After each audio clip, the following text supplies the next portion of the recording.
माननीय अध्यक्ष महोदय, ये जो अंडरग्राउंड यूटिलिटी डक्ट का जिक्र हो रहा है, इस पर पहले भी विचार हुआ था, लेकिन किसी कारण ये आगे नहीं बढ़ पाया था। और उसमें सबसे बड़ी बात यह है कि जहां जिन शहरों का आप जिक्र कर रहे हैं कि दूसरी जगह जाकर के हमने अध्ययन किया, हिली टेरेन होने के कारण, फ्रेजाइल जहां का स्टेटा होने के कारण बहुत सारे प्रश्न उस वक्त खड़े हुए थे, जिसके कारण हमको उस वक्त रुकना पड़ा था। और शिमला में जब रिज चारों तरफ से धंस रहा था, उसको रिस्टोर करने के लिए जब हमने बहुत सारी स्टडी करने के बाद आईआईटी रुड़की की ओर से अल्टीमेटली फाइनली उनने इसको प्लान किया, तो उसमें हम आगे बढ़े, लेकिन इस काम में हमको रुकना पड़ा। हम इस बात से सहमत हैं कि स्टेट कैपिटल है, टूरिस्ट डेस्टिनेशन है, इंटरनेशनल टूरिस्ट डेस्टिनेशन है, ये अच्छी होनी चाहिए, सुंदर होना चाहिए, लेकिन बहुत बड़ी आशंका इसी बात को लेकर के है कि शिमला में आप थोड़ी सी भी कहीं भी अगर खुदाई करते हैं तो इरोजन, मिट्टी ऐसी है कि वो उसको टिकाना मुश्किल है। ये डक्ट जिस प्रकार से बीचों बीच सेक्टेड से होकर के जहां तक स्टेटा ठीक है, लेकिन जो आगे वाले पोर्शन में बहुत जगह इस बात को लेकर के मुझे अभी तक भी प्रश्न खड़े हो रहे दिखते हैं कि क्या इसका अध्ययन कंप्लीटली ठीक तरह से हुआ है क्या? और बहुत बड़ा खतरा है आपको, तो क्योंकि जब इस सारी चीज में जब कटिंग आप नीचे कर रहे हैं, कटिंग के बाद जो वहां पर जो एक स्थिति बन रही है, तो वो बहुत ऐसी स्थिति बन रही है जिसके कारण जो है जो दरार पड़ सकती है, टूटने की संभावना हो सकती है। ये अब दूसरी बात में इस बात को लेकर के आप मुख्यमंत्री जी बड़ा स्पष्ट कर दें कि क्या इस सारी चीज को लेकर के स्टडी हुआ है कि भी अल्टीमेटली जो स्टेटा एक बार थोड़ा डिस्टर्ब हो जाता है, तो बरसात के मौसम में, बारिश के मौसम में शिमला जैसे और हमारे हिमाचल जैसे इसमें प्रदेश में उसके लिए जो है उसको टिकाना मुश्किल हो जाता है। वो सारी चीज को लिए आपने तय किया है। और दूसरा अध्यक्ष महोदय, जो पोर्शन आपने बना करके तैयार कर दी, जहां आपने डक्ट लगा दी, डक्ट बिछा दी, नीचे से बिछा दी, उसके बाद उसको चलने लायक तो बनाइए, क्योंकि चलने की बहुत बड़ी कठिनाई हो रही है। आपके सेक्टर से होकर के जहां से वो आपने वो खोद के रखे हैं, ढक्कन खुले रखे हैं, यहां तक कि वहां पर आपको जो कम से कम जो ट्रैफिक के लिए गाड़ी तो आपने चलाना शुरू कर दिया, वो कौन तो लगने चाहिए कम से कम, एटलीस्ट कि भी मालूम पड़े दूर से कि भी यहां खड्डा है। कुछ नहीं रखा गया है। आज भी मैं आया वहां से होकर के, आपके मुख्यमंत्री निवास के पीछे ही वो खड्डे खुदे हुए हैं, ढक्कन उसपे लगे नहीं है, लेकिन उसके बावजूद मतलब वो सेफ्टी मेजर्स बहुत।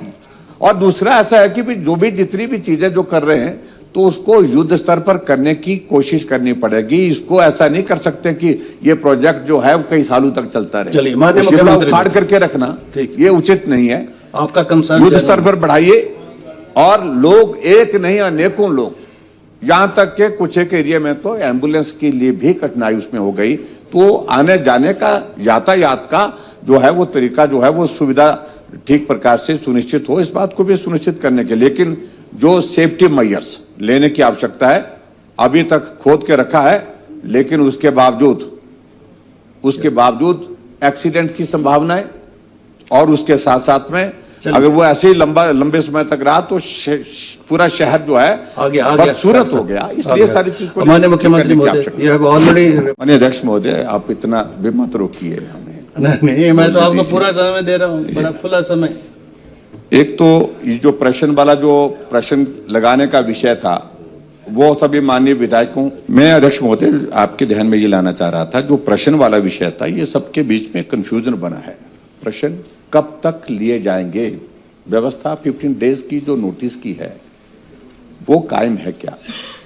अब मालूम नहीं सेशन कब तक होगा आगे। तो हमारे नोटिस जो क्वेश्चन के हम दे रहे थे नेबा के माध्यम, वो तो शायद मेरे ख्याल में वो नहीं चल रहा है, सबमिट नहीं हो पा रहे। और इसके बारे में तुरंत जानकारी माननीय सदस्यों को आ जानी चाहिए थी विधानसभा सचिवालय की ओर से कि आपके प्रश्न नेवा के माध्यम से नहीं, आप जो है व्यक्तिगत रूप से लिखित रूप से जो है प्रश्न सबमिट करें। ये अगर जानकारी आती है तो मुझे लगता है हमको सुविधा रहती है। और दूसरा, कब तक हम प्रश्न दें? व्यवस्था तो यह है कि 15 डेज एडवांस आपको देना, हम तो देते रहेंगे। हम उम्मीद करते हैं कि भी क्वेश्चन जो देंगे वो लगेंगे। दूसरा, अध्यक्ष महोदय, जो हम यहाँ स्पीच देते हैं या कोई प्रश्न उठाते हैं, जो भी हम बोलते हैं, जो रिकॉर्ड में जाता है विधानसभा के, उसका रिकॉर्ड मिलने में विलंब हो रहा है और पूरा रिकॉर्ड नहीं मिल पा रहा है। हम कल लगभग 1 घंटा बोले, लेकिन हमें जो विधानसभा सचिवालय की ओर से जो क्लिप जो है, रिकॉर्डिंग जो उपलब्ध कराई, वो हार्डली 15 मिनट की है। 4 क्लिप्स उसमें जो दी गई, वो भी रात को 10 बजे, 9 बजे, 10 बजे ऐसी मिली है। वो जो हम बोल रहे हैं वो हमको उपलब्ध होना चाहिए, ताकि उसमें से क्या छांटना है, क्या काटना है, कौन सा हमने उसमें डालना है। 1 घंटे का स्पीच तो सोशल मीडिया में हम डाल नहीं सकते हैं। तो ऐसी सूरत में वो स्पीच हमको तुरंत मिल जाए, ताकि उसके बाद जो हमारा आईटी का काम देखते हैं माननीय विधायकों का, वो अपना पोर्शन काट करके उसको लोगों के बीच में रखें। क्योंकि सब लोग जानना चाहते हैं विधानसभा में आज हमारे एमएलए ने कुछ क्या बोला कि नहीं बोला, बोला कि नहीं बोला, बोला तो क्या बोला। तो इसलिए मुझे लगता है कि इस व्यवस्था को सुनिश्चित करने की आवश्यकता है। मैं समझ सकता हूं कि शायद आपने डायरेक्शन दी है कि भाई उसको एक बार हमको देखना पड़ेगा, चेक करना पड़ेगा।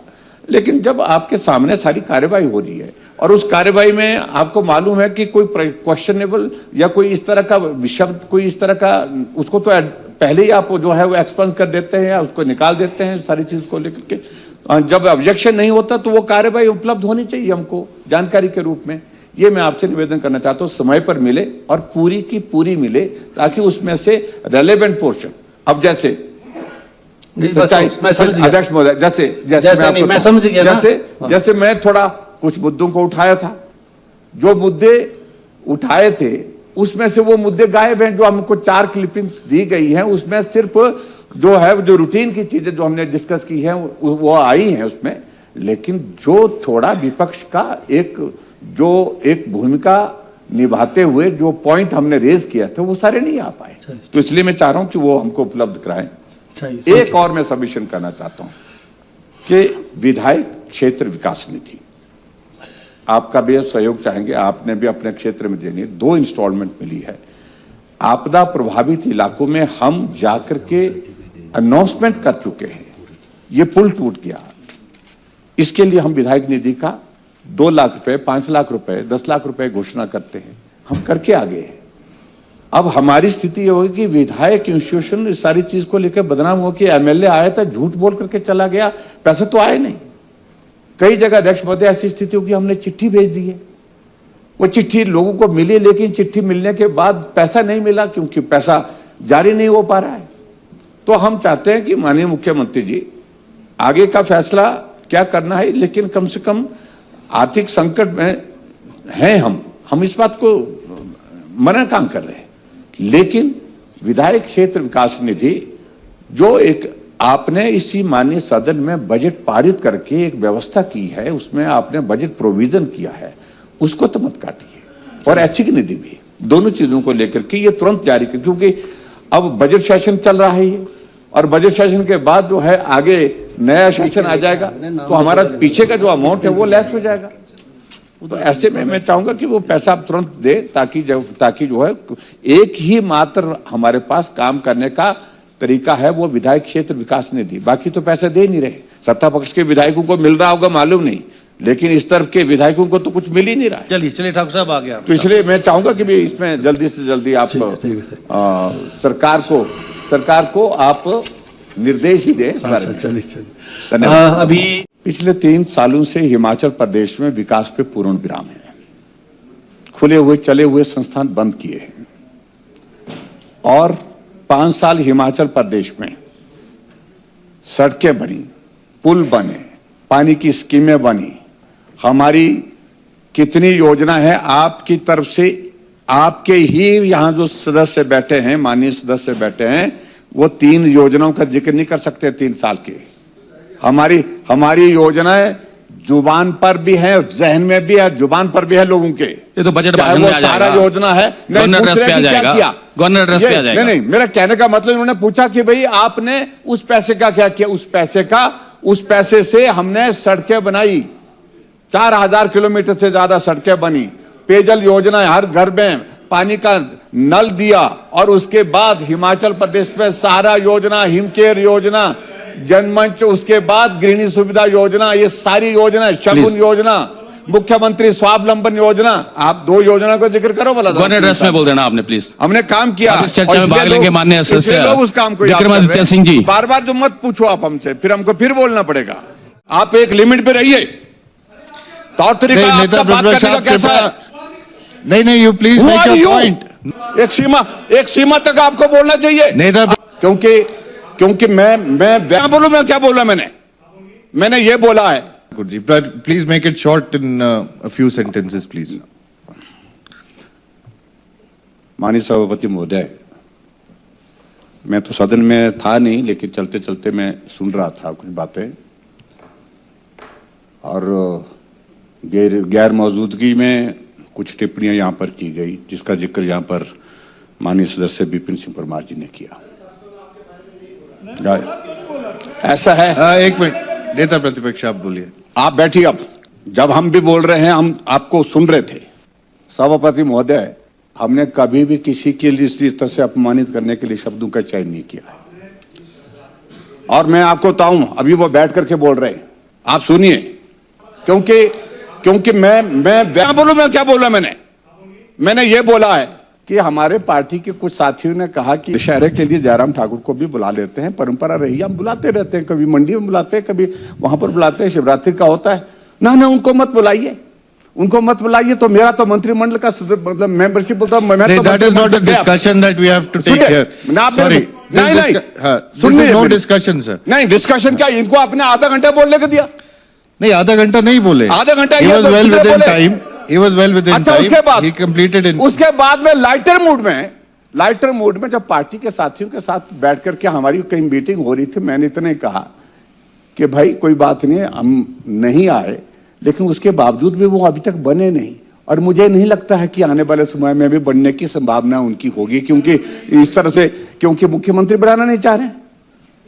अब ऐसा नहीं बोलो, मुझे नहीं लगता है, जन्म के शब्द नहीं इस्तेमाल किया मैंने। आप एक लिमिट पे रहिए। तौर तरीका आपका बात करने का कैसा है? नहीं, you please Who make are your you? Point. No please, आप कौन होते हैं बकवास करने वाले? सुंदर जी, एक सीमा तक आपको बोलना चाहिए। नेता प्रतिपक्ष महोदय, आप बोलते हैं एक्सीडेंटल। हर वो बार बोल रहे बात हैं आ इस गई, बात को लेकर वो के। बात आ गई है, बात आ गई है। प्लीज व्यवस्था के अनुसार मैं मुख्यमंत्री बनाऊं। प्लीज, एक प्लीज, व्यवस्था प्लीज। के अनुसार, आप बैठिए गांधी जी। एक व्यवस्था के अनुसार जो है मैं मुख्यमंत्री बनाऊं, आपकी कृपा से नहीं बनाऊं। यहां मुकेश जी ऑपोजिशन के लीडर थे, यहां ऑपोजिशन में विपक्ष के नेता के नाते मुकेश जी थे, लड़ाई लड़ते रहे। हमारी लड़ाई आमने सामने होती थी, लेकिन भाग्य को मंजूर था कि मुख्यमंत्री सुखविंदर सिंह सुक्खू बने।